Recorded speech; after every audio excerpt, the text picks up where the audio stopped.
temple. Put up or shut up. Put up or shut up. I'm a temple. Yeah, I'm a big temple. I'm a temple. I'm a big temple. Neck on my neck on, cheat codes to the game though. Big tipping on the regular. Did Jeff became a schedule. I got it straight out of mud. I do not need a judge. My money do not budge. Money local counted up. My walls are looking real cold. I diamond shining with the gold. Maybe I cheated it up. Put it right down the stove. I'm just a thing you don't know. I'm something that I don't show. I got the game in a chokehold. You try to steal from me, I know. Bank account, big account. I'm about to tip you now. Hi, everybody. It's Anna Marie. Welcome to the Comedy Hour Live on the Power of Voices. I got my guest here tonight, Jeremy. If we say your last name, Scipio. That's so Italian. And Mr. Scipio is, I would have to say, you're pretty damn funny, man. I watched your clip. But I just want to give a shout out. I opened my show with the song Big Tipper, Yahweh Poetic. You can catch that, Big Tipper. You can catch that on iTunes. You can find it on, it's playing on YouTube, Spotify. It's a damn good song. But, yeah, man, I got to see the clip that you sent me. And, of course, I go on YouTube. And I take a look at all the other things that you comedians are so damn talented in doing. And, boy, I'll tell you, it's not easy to make me laugh. I'm going to be pretty honest with you because you know yourself, you're a comedian. You're probably just as hard to make laugh at material, right? Because there's a lot that goes into it. Like if you're laughing, it's genuinely funny. I find that. Yeah. Well, you know what's funny is my humor is actually very childish when it comes to like what makes me laugh, right? Versus like the type of comedy that I tend to do. Like I'm kind of like not necessarily on purpose, but I'm kind of. I guess you could say highbrow, you know. I don't mean to be, but yeah, no. I mean, I like. You telling me you're a snobby kind of? I don't mean to be, but that's what sells. People like, you know, like the sarcastic, witty stuff, you know. Well, yeah. Yeah, but yeah. I mean, I don't know. I like like I said, I like all types of humor. I'm a connoisseur, so you know, I can see even if somebody's not necessarily funny, I can see what they're going for. Right. And that's good to me too. So yeah, can you see like avenues that when a comedian, because you've been doing it, is there certain things that are giveaways as to like where the joke is going, and then to be genuinely surprised when they give that setup and then they give the delivery and you're like, oh man, damn, that just caught me totally off guard. That was good. Yeah, of course. Yeah, you know that brilliance that you see. The misdirection. That's like a classic. You know. Yeah. Like I said, you could just see the wheels turning. You know what I mean? In the comics head, and like I said, I support a lot of comics. You know, so I that's really good to hear because I'm like we were just talking about that. I'm usually on everybody's page. Mm-hmm. You'll see me. You know, like I actually take time to do that to be on pages and to follow people and to repost and see what they're doing and stuff. You do that? And it really is. You do have some people that are really good like that, but everybody's so busy. And like I'll make little comments about, yeah, you want support, but you got to give it back. Yeah. You know, I try and go to shows, which is damn expensive if you're doing it on a regular basis. I went to Zen. They had Stefan had that Stefan Osway. So I don't know. What day is that? Okay, it's Wednesday night. Wednesday. He did a thing, and he does. Everybody, I guess, has a different venue. And so I went in, and basically they were packed the week before, and it was real quiet. So basically, it was a bunch of comedians playing to a bunch of comedians. And it was one of those nights where you know everybody was good, and then the one guy got up, and he was just the whole room went quiet. And I watched him, and I like bad quiet. Like bad quiet. Okay. You know what I'm saying? Like he was trying out jokes. He was realizing they weren't going anywhere, but he continued. He didn't, like, you could see it's something that, you know, you comedians are used to. Sometimes you're not on or whatever it is that you're not getting that, and you have to deal with crickets out in the audience. Right. And I always ask comedians, because I'm so like, how do you weather that? I mean, that's the, for you, I mean, is there a mindset you go to? Like an athlete? Yeah. I mean, well, it's like an ever evolving thing. So you learn from, you know, like your mistakes. You know what I mean? I think comedians stop growing when they stop making mistakes. You know what I mean? And learning from them. You know what I mean? So it's like you just keep going. But as far as what do you do when nobody's laughing? Yes. That answer is different for everybody. That's why I'm asking you. Yeah. What I do? Well, I probably do what I'm doing right now. Like, think, Jeremy, think. Is You there a know. go-to? Some of them, some of the comedians like, yo, well, you know, you gotta have your go-to joke. I mean, there's a strategy for everything that you guys do. Like a lot of Yeah. people, as I say, think you guys just get up and make funny. Right, And right, right. That's not true at all, as Yeah. I've learned. Well, it depends on the comic. I mean, some people are good off the cuff, riffers. I think I try to blend it. You know what I mean? Like like I probably might start off with something like like I don't know, just to kind of get a feel of the room. Like I'm a real student of the craft. This is a comic named Kyle Grooms. Before I started doing comedy, I was a fan of his, and I actually got to meet him and befriend him, whatever. And we were doing this club in in Brooklyn, called the Fish Eye, something like that. Okay. It's a rough room, Jamaican. Sounds it. Yeah, and he's like Chappelle-esque. So like this is like a really rough room, and you got this guy who's supposed to be like a smart comic. He wears glasses, whatever. And it's like, and before he gets on stage, just watching comics go up, pretty much lowbrow comics, you could say. And he was like, what'd he say? Oh, he's like, man, you just got to fill the room out before. And, most times people say fill the room out, you think like, just, see what they're laughing at. But no, he actually gets in the vibe of the room. You know what I mean? When you become Right. one with the ether, one with what's going on, it's kind of hard to lose. Because, you know what I mean? You're like acknowledging the same thing everybody else acknowledging and having the same fun time that everybody's having. Man, that's man. If you could do that, Yeah. that must be amazing to watch. Well, even that is something you got to work on. You know what I mean? Like you got to. Well, I would imagine he's Yeah. probably been doing it a long time. Absolutely. And nobody's above bombing. So I'm not saying that, but I'm just saying that, once you get into that, it becomes easier to succeed because it's like it's kind of like say you watch a movie, right? Then after the movie, everybody leaves and everybody's talking about the things they saw in the movie, right? You're that person. Your goal should be that person every time, to be the person to be able to talk about what just happened. Like, but not just point out blatant stuff, but just the relatability part. You know what I mean? So, Absolutely. So you can relate people to stuff you have to say. And then Yeah, that's when you can ease them into your jokes and stuff. I'm constantly this has been something that it really is amazing to me. How long have you been doing this? 7 years. Okay, so you're a baby. Yeah. Well, According yeah. and that's only according to the vets. yeah. I mean, when you have somebody with double digits Yeah. and you're sitting there and I just know I've been doing this for a year.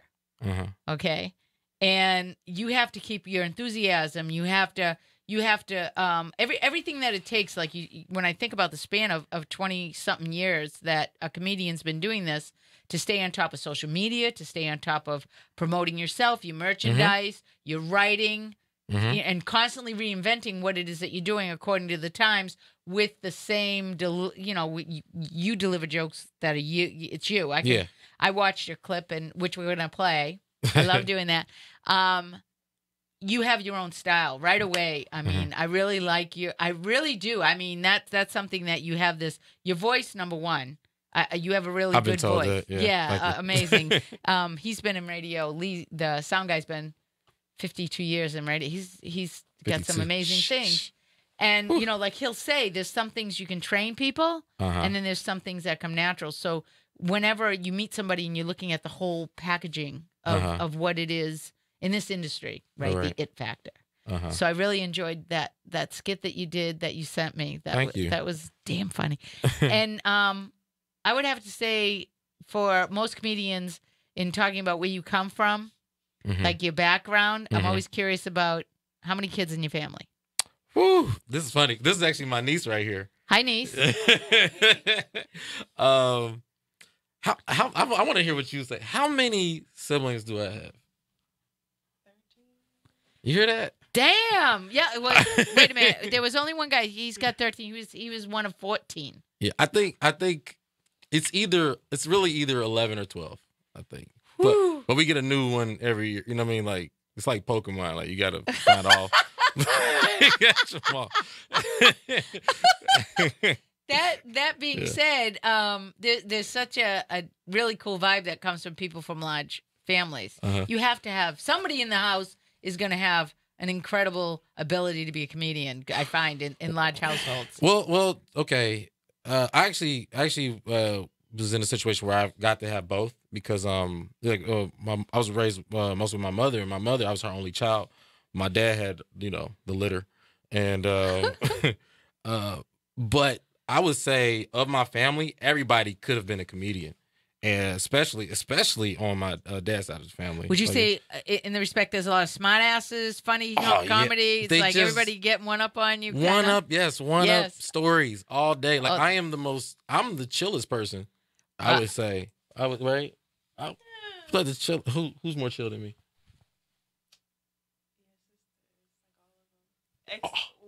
Now, how many women are you around? Just growing up, or family wise. I mean, that's not my family. Like 7 girls, I guess.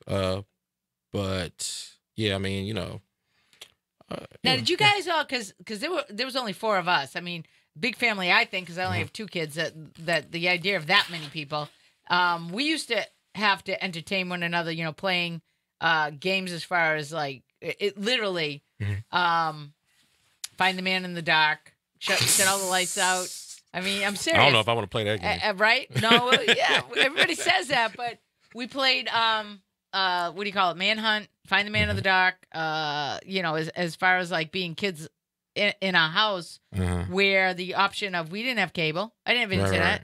Right. Like that's my trauma in life. Like I didn't grow up with internet. But I mean, as far as you guys all goofing on one another and having moments of like entertaining each other, is a lot of funny stories. You sit around telling stories. Did you guys?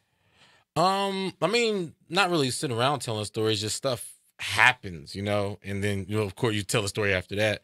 But I mean, like for me, from my perspective, like I was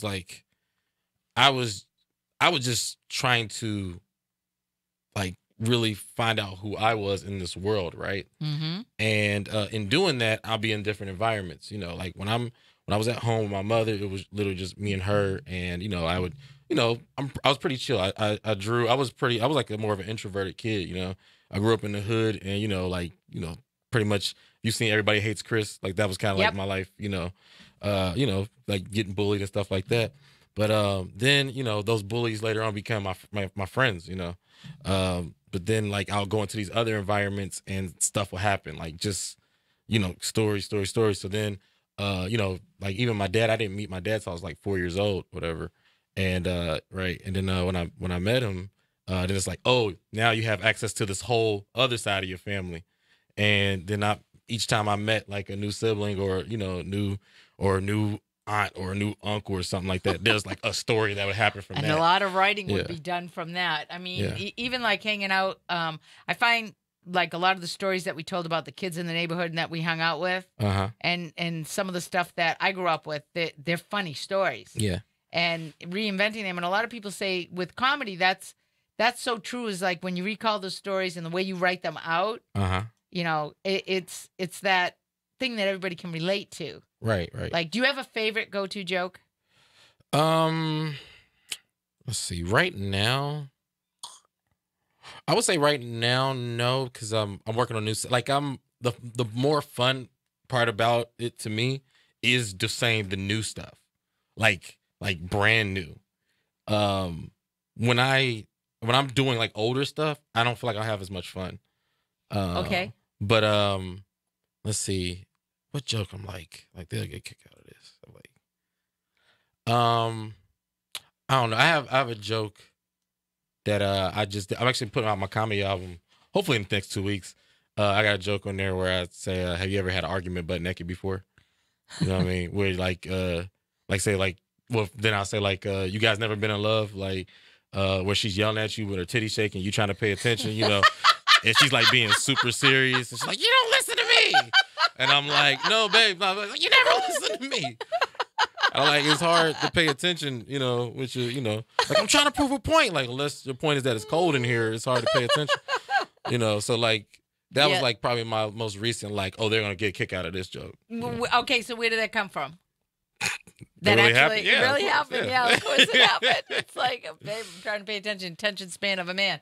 Yeah, that's that would have to be, like I said, whenever somebody says about, for me, dating comedians, I get asked out a lot, and I'm like, yeah, they're no zone. And the guy said, what do you mean no zone? I go, last thing I want to hear is something about me up on that stage. Oh, it's gonna happen. Yeah, That's I mean, gonna happen. inevitable. Yeah. You know, so I'm like, I'm good. I'm really good. And I meet so many comedians that it really is funny as to like the approach of that. Sometimes I'm the only woman in the, let alone white woman in the room, and it's like, you know, I have to, when I walk up to a lot of the female comedians, I have the utmost respect for a lot of the women in this industry, because I feel that, and I really do in listening to comedians talk, that they have it a lot harder in certain aspects than men do, as far as like promoting and billing and draw and all of that stuff. Well, I wouldn't say necessarily the drawing part. I would say the hardest part is getting that initial respect that comes from just being like a female that says, I'm a comedian, right? You immediately, most people go to attractiveness, and that's men and women. They kind of like judge like, oh, who are you? And, how come? I don't know. They just like, women do get a hard time when it comes to the initial part. Right. Because but that's just like society too, where it's like you try to get people to focus on what you got up here as opposed to, how your hair is or, what you're wearing or, it is tough. And I think that's kind of the benefit that, like say I get, because people will assume like, oh, I feel like I get at least that initial. Now, after the initial, then it's all on you, But, True. Yeah. True. But promoting is hard for everybody. It's really hard. I would have to, even in my shoes, as I'm learning more and more about this, this world of the hustle and the grind and what it is that you guys have to be on top of everything. Right. It sucks. It was good because nowadays you are totally in control of your career.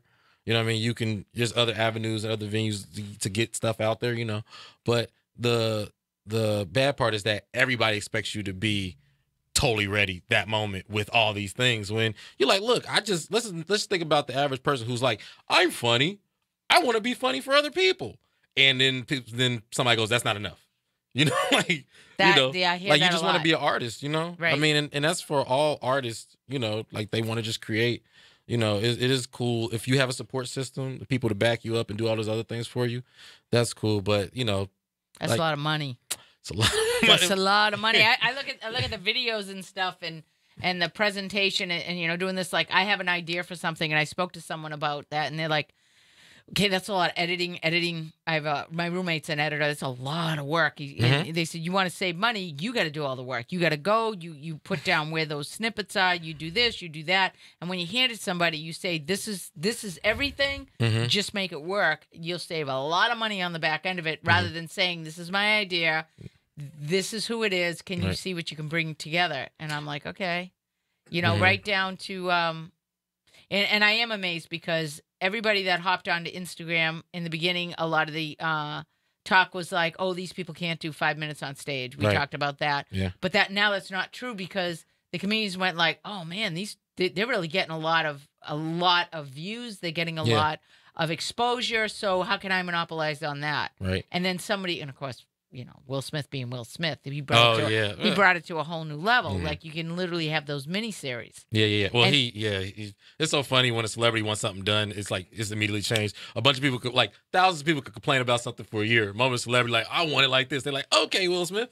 But a lot of people, there's been like some classism when it comes to comedy as far as the respectability, which has always been like that. But when it comes to like internet comedy, that's supposed to be lower, like on the rung of, respectability. But what I realized, and this is me trying to be, have like a more oversight of it, is that anything when it's new, when it's in its infancy, people tend to, just kind of denounce it anyway. You know what I mean? Just to make themselves feel better, honestly. You know what I mean? Like, oh, I don't know what that is, so it's not as important. Oh, yeah.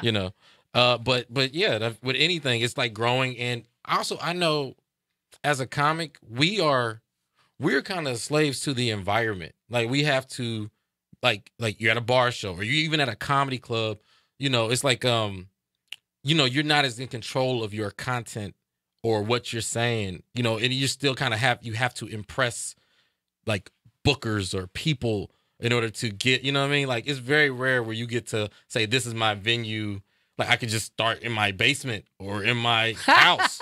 You can't do that. But these True. internet guys are totally in control of their content. because they don't need. It's like they well at one point they didn't have a middleman. They go straight to the people, but now they're starting to be more middlemen. So Well, let me ask you: is there someone that you would you kind of watch and are kind of like, man, yeah, I like what they're doing? Are you a fan of like a lot of people, or is there someone as you're going through the, shall we say, ranks of like comedians out there that are doing cutting edge, trending things? yeah. I mean, like a lot of these people I feel like I grew up with because I'm a fan of pretty much my whole class of comics. I mean, because when I came, it's like high school, and when I first got into it, I was like, I was just like, man, I want to impact people on this level, right? And then finally you do, and then people go, oh my gosh, you be like, well, what did I say, But Well, I'm just of the few. No, you want a name? No, Oh. I not at all. I Oh. want to ask you as far as like, is there anyone that you're watching out there as far as, like you said, I know you admire and a lot of the people, but is there anyone that has really caught your eye as far as like they've hit a pivoting point as far as how they're working their social media and what they're doing, where you go? Because I'm always a fan of the idea of like seeing when people get to a certain point in what they're doing. I'm always like, man, what are they doing? Because it's almost like they're teachers as to. I mean, the epitome of that is Tony Baker. I would say for sure. You're pretty sure you know who that is, right? Man. Yeah. When I first came out here, I met him at the Laugh Factory, and he was very funny. He was doing his bits were kind of more showcasey, more than like traditional stand up. That was like pretty much like 4 or 5 minute bits, like like Wow. yeah, he was doing which people still like to this day. But yeah, initially I just said, hey, I'm from Cincinnati, blah blah blah, and exchanged numbers with me and always been cool with me. And from that point on, I just watched him grow and grow and grow. I mean, some people, I'm not really big on social media. People pay attention to me, and I appreciate, like I get real love on social media. Yeah, I saw that. Yeah, because people like if I have a show and it's my show, I'm headlining, people come. You know what I mean?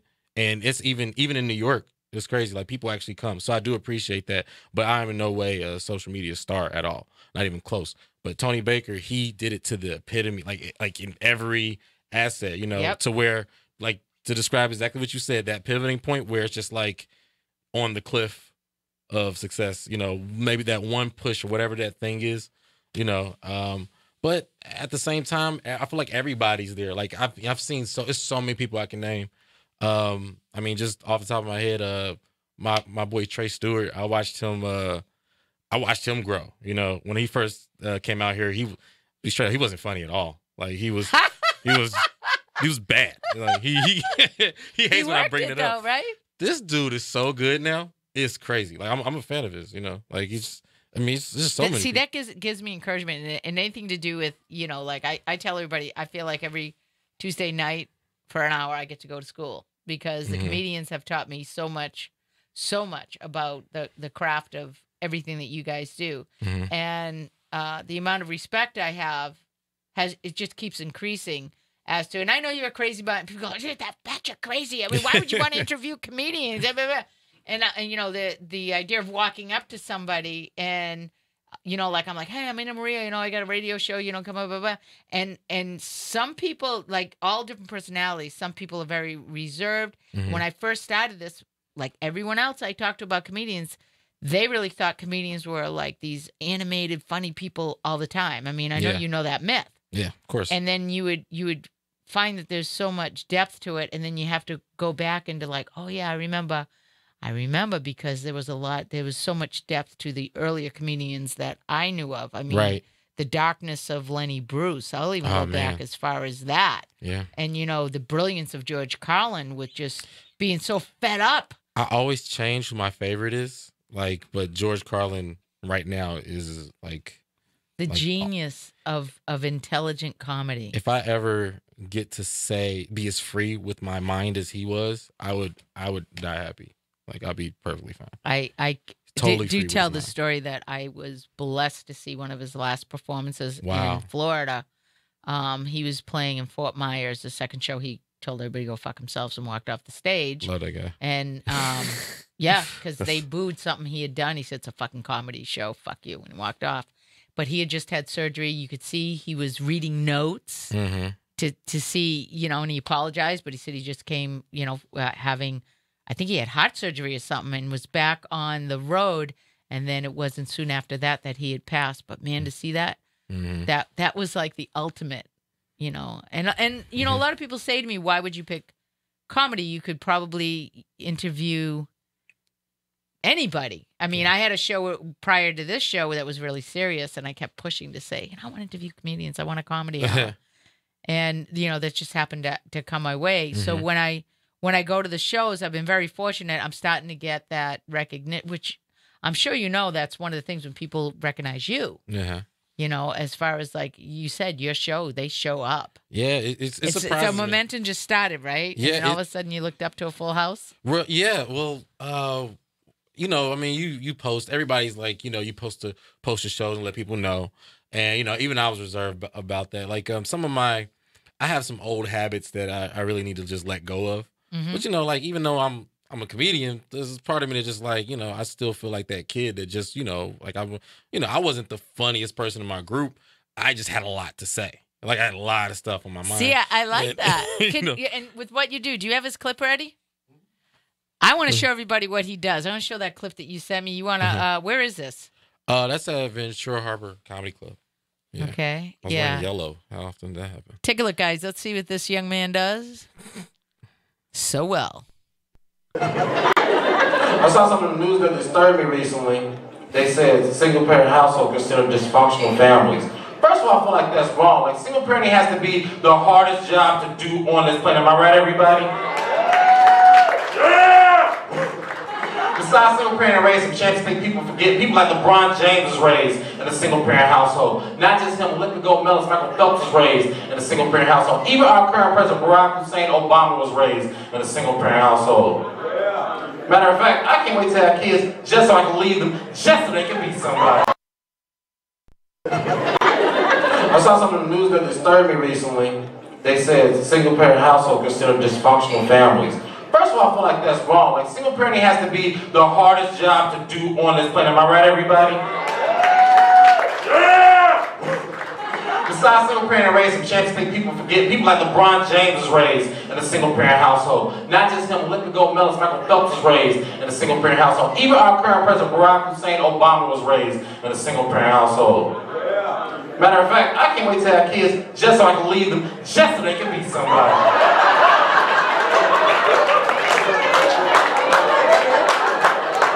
When my son won an award at Nobel Peace Prize, like, yeah, I did it. Like, no nigga, we did it. Like, wait, who are you? I'm your daddy. Where you been my whole life? Look, son, I did that for you. That's for us, we can be on top.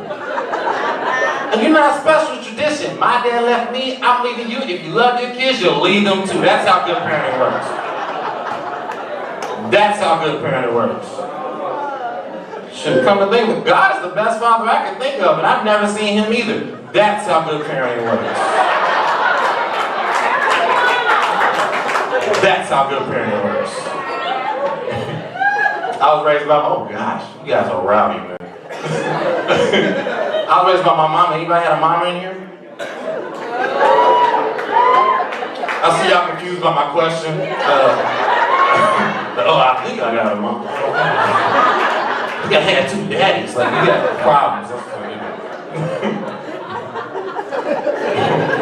But I was raised by my mama. You know what I'm saying? I see y'all confused by my question. I feel like there's mommies and mamas. You know what I'm saying? So like, my mommy is like, say if you're sick, you don't want to go to school, you be like, mommy, I don't want to go to school. She'd be like, oh, that's okay, baby. I don't know, she, you know, makes you some chicken noodle soup, put Vicks Vapor Rub on your chest.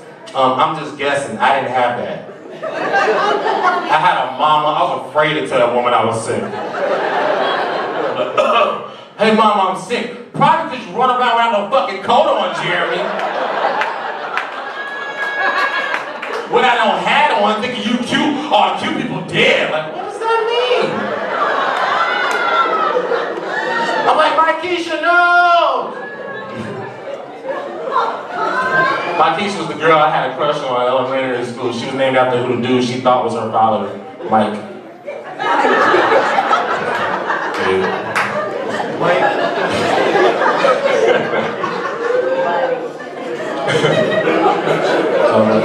My grandma called me New Year's Day at 3 o'clock in the morning. I'm not a New Year's resolution type person, but they say the first person that called you in the New Year's, one of the most important people in life, was true, but my grandma. At 3 o'clock in the morning, I called her back. I was like, hey, grandma, everything okay? She was like, baby, everything's all right. I was like, yeah, you called me 3:18 a.m. She said, baby, I didn't call you. I said, yeah, say right here, grandma, 3:18. She said, oh, baby, I must have booty called you. See, my grandma know the difference between booty calls and butt downs, apparently. I said, no, grandma, you didn't booty call me, you butt down. Booty call, butt down, it's the same thing. Like, it's not the same thing. It's not even close. That's the weird thing. It's like, it's not even similar, right? Somebody, she said, boy, I've been booty calling before you was born. Like, oh, really? So I said, booty call everybody. I used to booty call your mama, your uncle, your auntie. I booty call the deacons, the past. Like, grandma just booty calling everybody. That's weird. Grandma, it's not a booty call. It's a little different. It goes something like, since you're so smart, then what's a booty call? Like, gladly, I'll tell you, you know. This one is late. You know, fucking grandma, I don't want to talk about it no more. Talk about something else. She said, oh, that's okay, baby. You going to church out there? See, I'm from Cincinnati, and I've been to church in LA. She was like, hey, let's go to church. And go to church out in Compton? I'm not going to church in Compton, grandma. She said, no, the pastor told me about this church in Compton. I'm not going to church in Compton, grandma. She said, no, the pastor, I was like, I'm not going to church in Compton, grandma. She said, because God doesn't go to Compton. I enjoyed that, man. You know, the idea of you portray the characters so well, like I can actually see your grandma arguing with you. You know, and Yeah. that's the beauty of a good storyteller. Yeah. You know, that's my favorite kind of when comedians bring in the characters of their lives. Mm-hmm. I love that so much because it really, really makes a story. In my mind, that movie that plays out, and also you can probably, many people probably go, yeah, it sounds like my grandmother, it sounds like my father, whatever. Yeah, I had a very strong, female presence in my life, raising me, whatever. So the reason why I say it's partially true, because, my grandmother, it was a mixture of stories, because I had this lady in my life who was basically my babysitter. Her name was, I called her Miss B, which was basically like my godmother or whatever. So she was a little more, like, my grandmother was a little more softer, like a little soft-handed, and then Miss B was a little, like, harder, you know.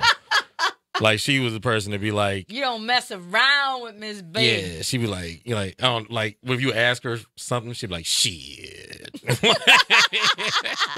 You know, she drunk Mad Dog and stuff, you know. I mean, she wasn't, like, always rough, but that's just like, you know, so I kind of combined two stories and I made them one. And, you know, it's just easier to digest grandma, you know what I mean? Right. But my grandmother was like she was just as like the Compton part of that.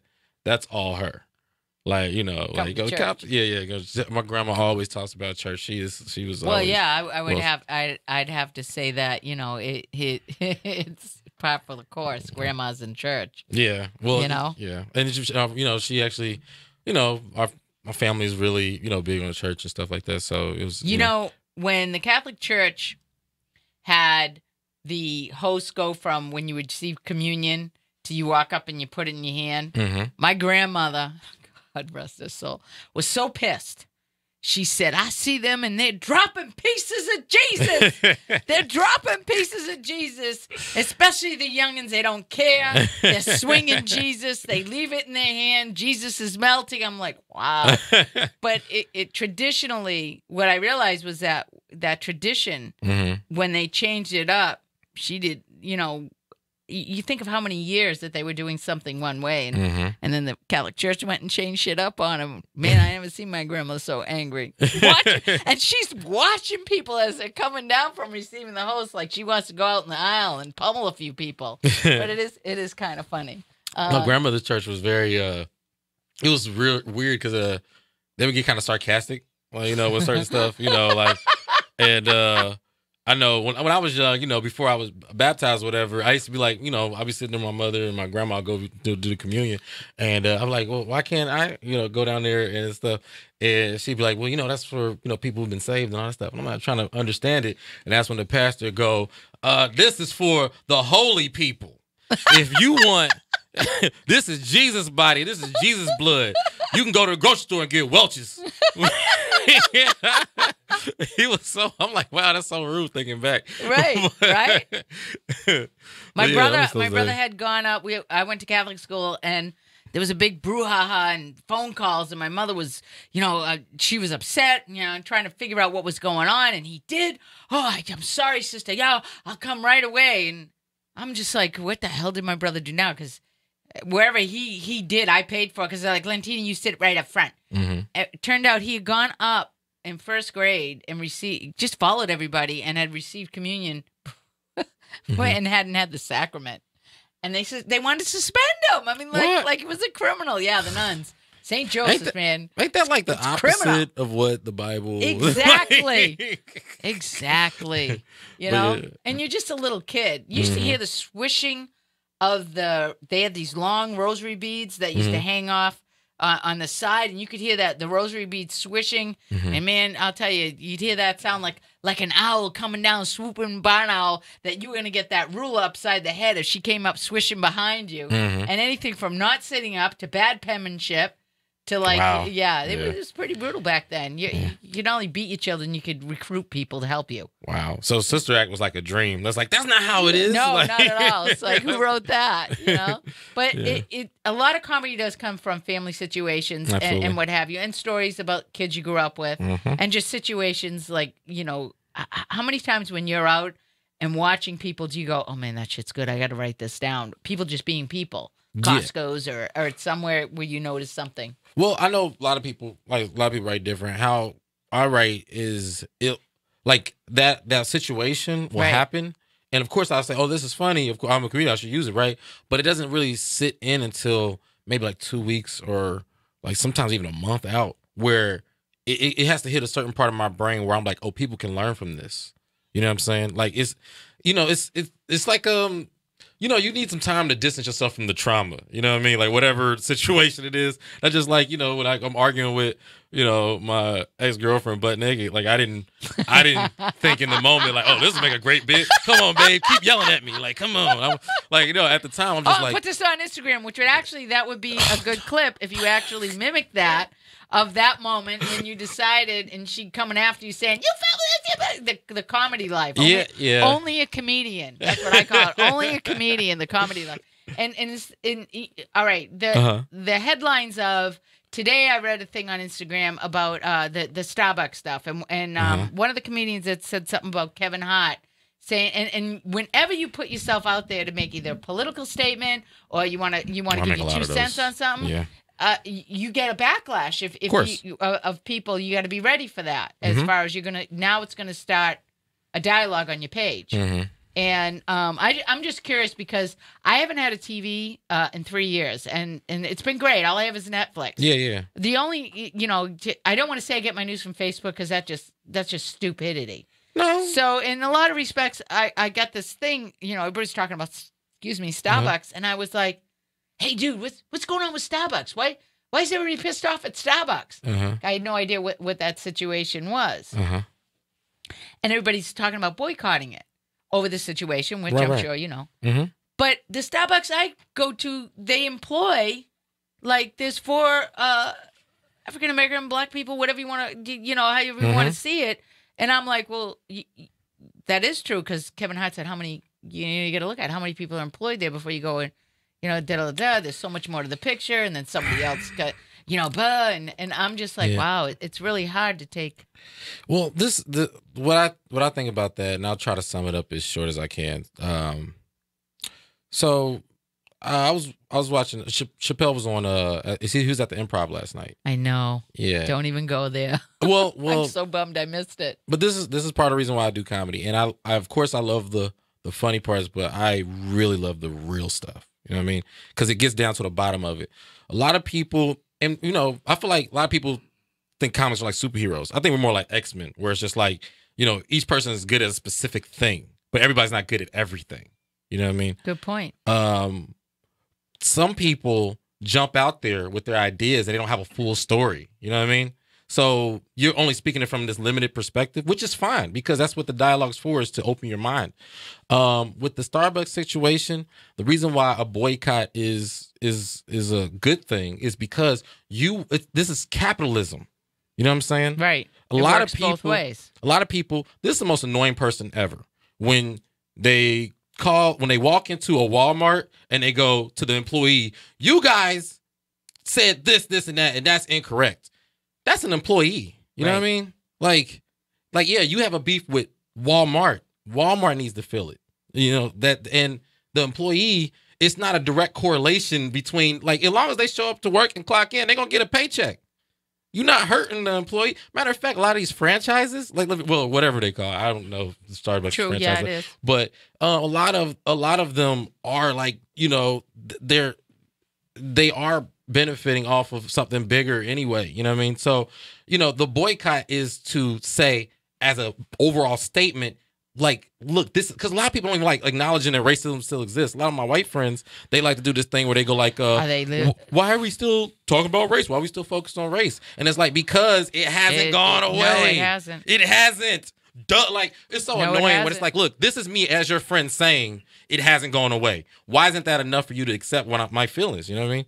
But the reason why these things are necessary, because it makes an overall statement, and they act like it doesn't, but it does. You know what I mean? Even if it starts the dialogue, you know what I mean? Reminded that Tupac quote where he says, even if I don't change the world, I want to say the words that I'm misquoting, but spark the mind that changes the world. I saw that. The great words. Yeah, so that's the thing I kind of live for, and that's the thing that, certain situations like this is to draw attention to. Duh, not every white person's racist. Duh, not every Starbucks is racist. But we have to draw attention to the fact that, wow, two black guys can't come in with, totally positive intentions to come and sit and use Wi-Fi and wait for a friend and not be harassed. And I know because I still get harassed, not only for being black, but for being young, even though I'm not that young. That's so that, and again, it's like one of those things for someone. I would never say it doesn't exist because I deal with that since I've come to LA. I would have to say my Facebook page is 50 Shades of Gray, okay, and to black. And I mean, and I didn't notice it. I don't think about it until, certain people were making comments that I was like, seriously? And people think they're funny, but sarcasm, behind every bit of sarcasm, there's an ounce of truth. And like to me, it's like, all right, you know what? What can I do as just being a human being? Because I'm not going to change the whole world, but I can control what I do. Right. And I don't tolerate it at all. I'll cut you out. I try to educate people. Some people, if that's within their soul, they're just evil. Yeah, but they're ignorant evil, The best villains believe they're doing the right thing. Yes, this is true. They're keeping order in the lives of everyone else because they can't control their shit. The Joker is convinced he's doing the will of God. And he, you know what I'm saying? So it's like, Did anyone do anything on that at the Improv? What? About Starbucks? Did any comedians touch on that? Not. You were saying Chappelle was no. there. What Chappelle I don't want to talk about exactly what he talked about because that's his words. But I'm just saying the message I got from him is that a lot of people focus their attention on. They think like they're only focused on their situation when you have to realize capitalism's happened to all of us. Right. So Absolutely. That's why I made the connection. This is my personal thing. When you walk into a place and go, you guys, that's an employee. Like you can't. You can't Yes. mix the two. You know, that was one of my favorite sayings. I was in retail, and I would have people come in the door, and they would start asking me or to do things that I just look at them and say, I'm sorry, did you see my name on the door when you came in? Yeah. And I'm pretty sure you haven't seen me in any of the commercials. So until that day, I have no power over what you're asking me. Yeah. I'm just a mucky muck. I work here. You know what that is? It's the lack of empathy. Huge. Is what it is. It's the lack of empathy. And back to what I was saying about X-Men, not to get all nerdy on you, but everybody's good at certain things. Kevin Hart, I don't know exactly what he said, but he's not good at political stuff. So So he left himself wide open. So that's like not his thing. No. I mean, it's proven time and time again. Even if you ask him, hey, are you good at political stuff? He'll say, oh, I can stay away from that in my material. Right, for a reason, because you're a smart man. So stay smart, Kevin Hart. Right. You know what I mean? I saw that, and I was like, wow. As far as certain things that are close to your heart, as far as when you present them on stage, if you have something to say, because comedians, you're teachers, you have a way, you're teachers, you're reporters, you're emotional fixers, because comedy, to me, is the reflection, I always say with a smirk on his face, where people actually go to heal with laughter. You know, that thing about it being medicine. But are there things near and dear to your heart that if something does trigger something, like you said, you would step into that arena of being politically funny? Like, obviously you must be if you like George. Yeah. Well, I mean, there was a time, because I can pinpoint, you know, my success in comedy has come directly from my set. You know, it's never really an outside thing. You know, I haven't been in a couple of movies. I haven't been in any, you know, real TV shows or anything like that. So all my success has been like, they've heard me say something. And my first like big spark in this community kind of came from me doing political humor, which to me, I wasn't doing political. I was just doing what was natural to me. But then somebody came out, his manager was like, yo, she said, you're a political comic. And I was like, really? You know, I just thought I'd be interested in to talk about these things, you know? That's finding your voice. Yeah. Like a lot of comedians talk about, and then you find your voice. And it's like where you have that ability to present it. And like I always say, it's like, I wish my life would be just going to comedy clubs and watching comedians on a lot of different levels. Because I know, but no, I know you say that, but I'm like, no, it's a great life. Yeah. That is something that, you know, and not because I expect, oh, I'm going to go there and I'm going to laugh my ass off. That's part of it. But there's just so much, there's so much that you take away. I do anyways, from people getting up and bearing their truth in a way that they're so vulnerable. And you're so vulnerable.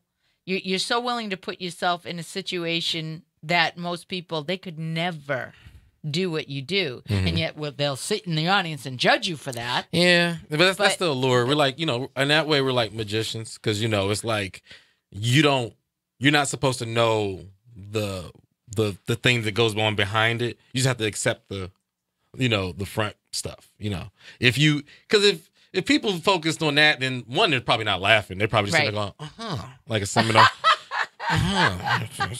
You know, like, you know, whether it's off the top of our head or not, your job as a audience member is to accept it as if I just said it. Right, but think back of what jesters were. You know, that same thing of entertaining. And if you weren't funny or entertaining, you know, you could be thrown to the lions. Right. You know, I've heard people talk about some comedy clubs like it's almost like that. If the Apollo is known for that. Oh, absolutely. Is there a club that you've played that you really love being in that environment, in the stage and acoustics, or? Oh man, you know, it's so funny. I travel a lot, and I fall in love with so many clubs. I mean, you know, but I would say, and you know, it's so funny. I realized it a little, like, not too late, but I realized it later after I started traveling more, is I really love the Comedy Store Belly Room.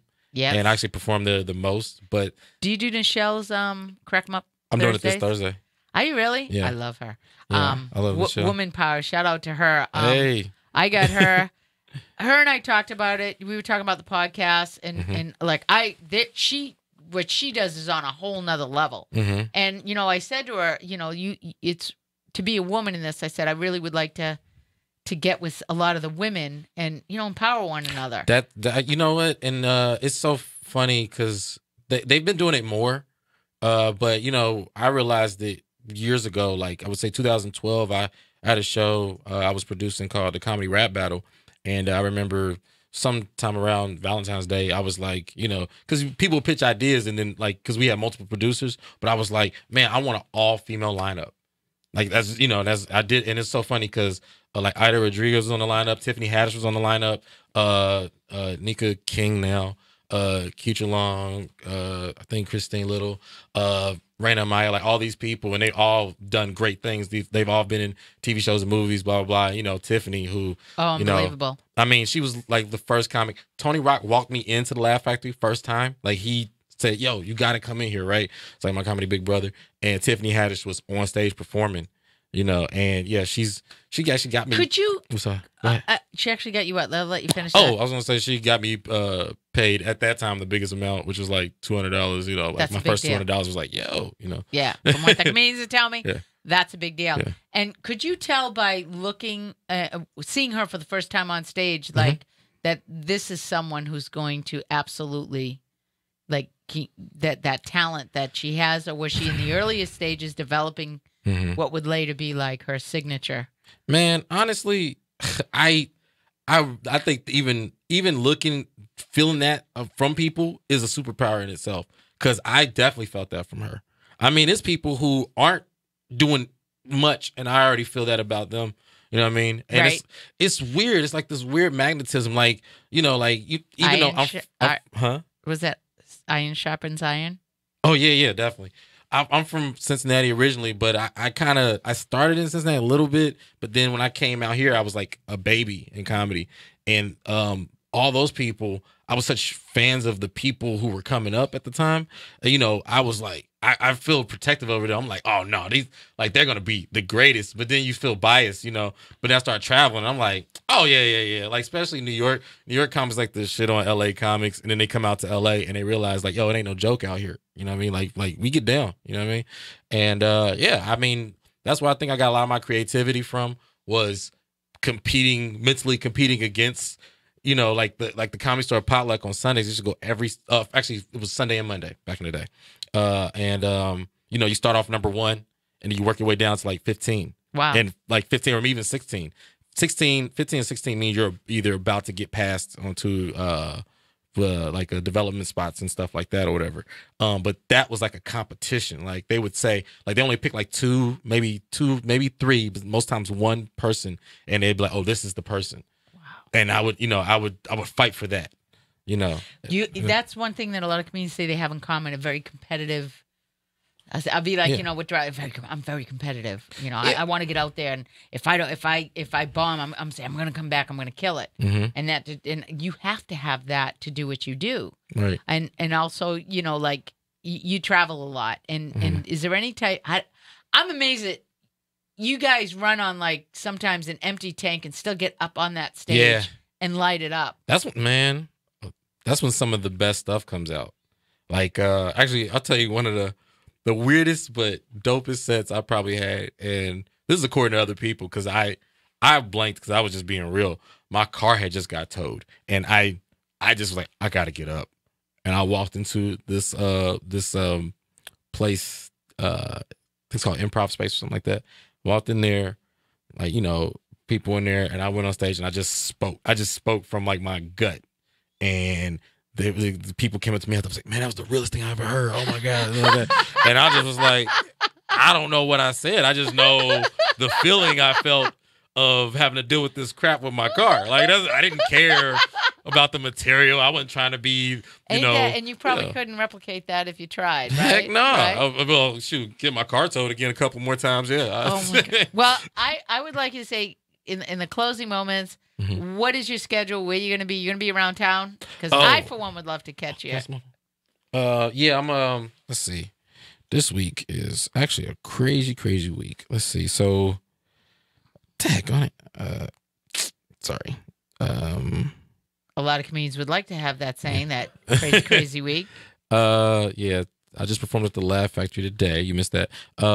So yeah, Thursday, Crack 'em Up. Friday. Oh, I'm actually doing these rehab centers. Wow, really? Yeah. I think we're doing like 2 or 3 or something like that.